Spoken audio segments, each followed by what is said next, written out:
میرے بزرگوں اور دوستوں، یہ اعلان ہونے سے پہلے حضرت عباس رضی اللہ تعالیٰ عنہ نے ابھی کلمہ نہیں پڑھا تھا، ان کی ہمشیرہ عاتقہ، انہوں نے خواب کے اندر دیکھا، یہ مکہ مکرمہ میں تھے، کہ ایک شتر سوار اونٹ پر سوار مکہ مکرمہ سے باہر کھڑا ہے اور بلند آواز سے کہہ رہا ہے کہ یا اہل غدر، اوے دھوکے بازو، انفروا الی مسارکم فی ثلاث، 3 دن کے بعد اس طرف تم روانہ ہو جاؤ جہاں پر تمہیں قتل ہو کر گرنا ہے۔ یہ عاتقہ نے خواب کے اندر دیکھا کہ مکہ کے باہر ایک شتر سوار آیا اور وہ آن کے کہہ رہا ہے یا اہل غدر، اے دھوکے بازو، دھوکہ دینے والو، انفروا الی مسارکم فی ثلاث، 3 دن کے بعد اس طرف روانہ ہو جاؤ جہاں پر تم نے قتل ہو کر گرنا ہے۔ اور اس شتر سوار کی آواز سن کر مجمع جمع ہو گیا اور اس کے پیچھے پیچھے لوگ چلنے لگے۔ وہاں سے چل کر اب وہ سوار مسجد حرام میں آ گیا اور اچانک عاتقہ نے دیکھا کہ وہ سوار کعبہ کی چھت پر کھڑا ہے اور لوگوں سے مخاطب ہو کر وہی اعلان کر رہا ہے کہ اوے دھوکے بازو، 3 دن کے بعد جلدی جلدی چلو اور اس طرف چلے جاؤ جہاں پر تم نے قتل ہو کر گرنا ہے۔ یہ خواب کس نے دیکھا؟ عاتقہ نے، جو حضرت عباس رضی اللہ تعالیٰ عنہ کی کیا تھی؟ ہمشیرہ بہن تھی۔ عاتقہ کہتی ہیں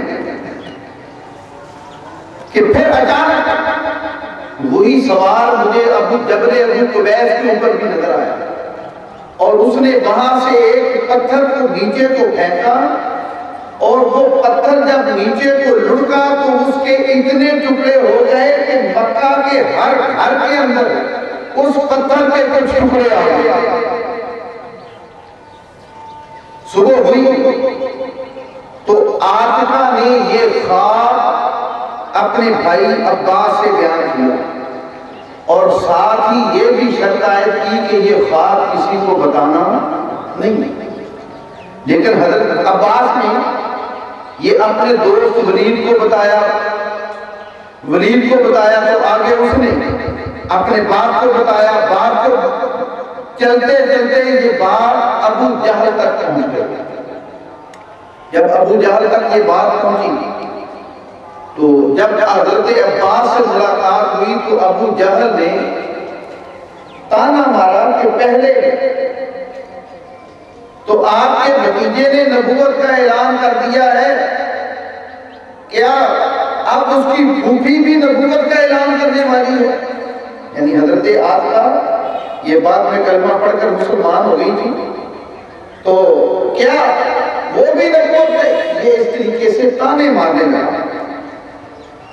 جب یہ بات خاندان بنو ہاشم تک پہنچی تو انہوں نے عورتوں نے اکٹھے ہو کر حضرت عباس سے کہا کہ یہ پہلے ہمارے مردوں کو تانے دیتا تھا ابو جہل، اب یہ عورتوں کو بھی تانے دینا شروع ہو گیا۔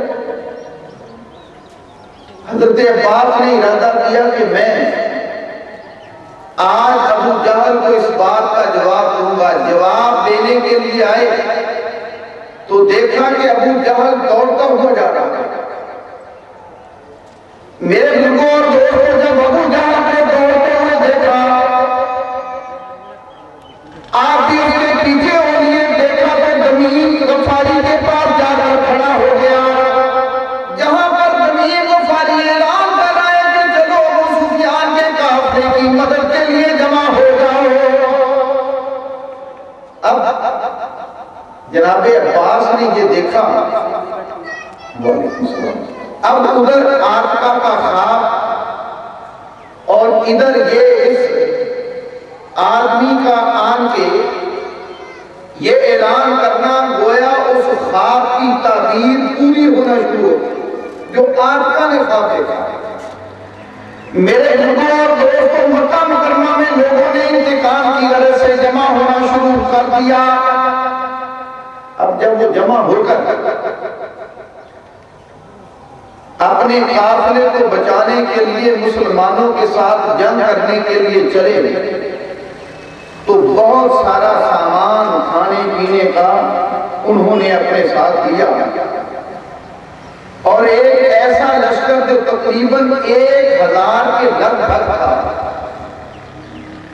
اور ان کے ساتھ اونٹ کتنے تھے آپ اس بات سے اندازہ لگا سکتے ہیں کہ ہر جہاں پر وہ پڑاؤ کرتے اور رکتے تھے، کھانا کھانے کا وقت ہوتا تو 10 اونٹ ذبح کرتے تھے اور ان کا گوشت پکا کے اٹھایا گیا، جہاں پر بھی وہ کھانے کا وقت ہوتا۔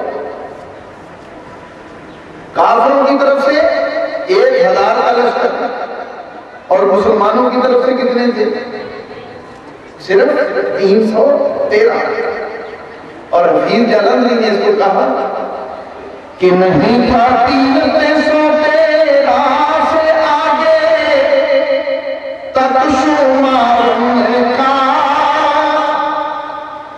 نہیں تھا 313 سے آگے تک شمار ان کا، سنا یہ ہے کہ ان کے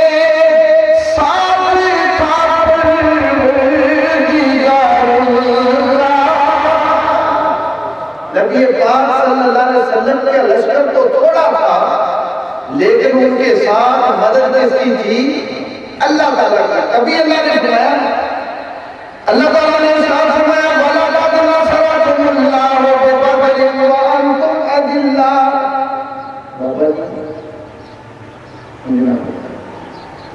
طبیعت خراب ہو رہی ہے، جتنے سیٹ کرنا سیٹ کر اس کو بعد چھیڑنا اسی تھی میرے تھوڑا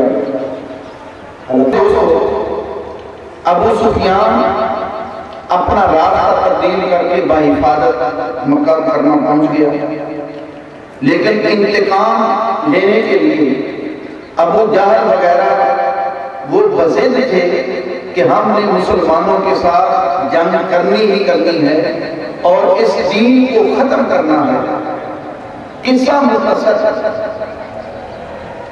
کہ وہ اپنا لشکر لے کر بدر کے مقام تک آ گئے۔ ادھر نبی پاک صلی اللہ علیہ وآلہ وسلم بدر کے مقام پر پہنچ گئے۔ میرے بزرگوں اور دوستوں، اس کی تفصیل بیان کرنا تو بہت مشکل ہے، لیکن چند باتیں چیدہ چیدہ جو میدان بدر میں پیش آئیں جو آپ کی خدمت میں پیش کرتا ہوں۔ رسول اکرم صلی اللہ علیہ وآلہ وسلم جب 17 رمضان المبارک کا